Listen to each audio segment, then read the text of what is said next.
ಒಂದೆರಡು ಶಾಖೆಗಳಲ್ಲಿ ಪ್ರತಿಭಟನೆ ಮಾಡಿದ್ದಾರೆ ಅಂತ. ಇನ್ನು ಕೆಲವು ಕಡೆ ಇದೆ ಕಾಂಗ್ರೆಸ್, ಹಿಂದೂ ಮಹಾಸಭಾ ಮತ್ತು RSS ಸ್ವಯಂ ಸೇವಕರು 3 ಜನ ಸೇರಿದ್ರು, ಅಲ್ಲಿ ಗಲಾಟೆ ಆಗಿದೆ ಹೇಳುವ ರಿಪೋರ್ಟ್ ಕೂಡ ಒಂದೆರಡು ಶಾಖೆದಿದೆ.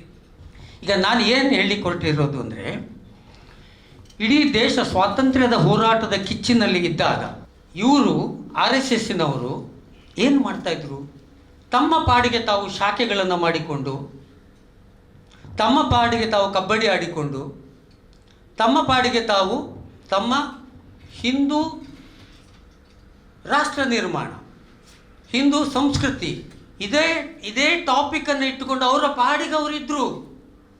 ಇಡೀ ದೇಶ ಹೊತ್ತಿ ಉರಿತಾ ಇರುವಾಗ ಈಗ ನಾನು ಕೇಳುವ ಪ್ರಶ್ನೆ ಏನು ಅಂತಂದರೆ, ಪರದೇಶಿಗಳು ಅವರು ಯಾರು, ಬ್ರಿಟಿಷರು.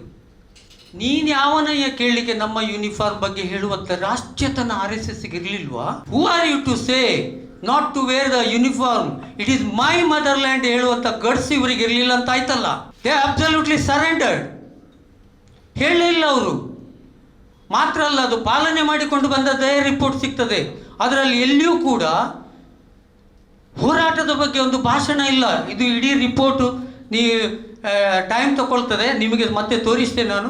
ಎಲ್ಲಿಯೂ ಕೂಡ ಇಲ್ಲ ಗಾಂಧೀಜಿಯವರ ಹೋರಾಟ ಬೇಡ, ಕ್ರಾಂತಿಕಾರಿಗಳ ಹೋರಾಟದ ಬಗ್ಗೆ. ಇವರು ಅವತ್ತೊಂದು ಸಂಘಟನೆ ಮಾಡಿಕೊಳ್ಬೋದಿತ್ತು.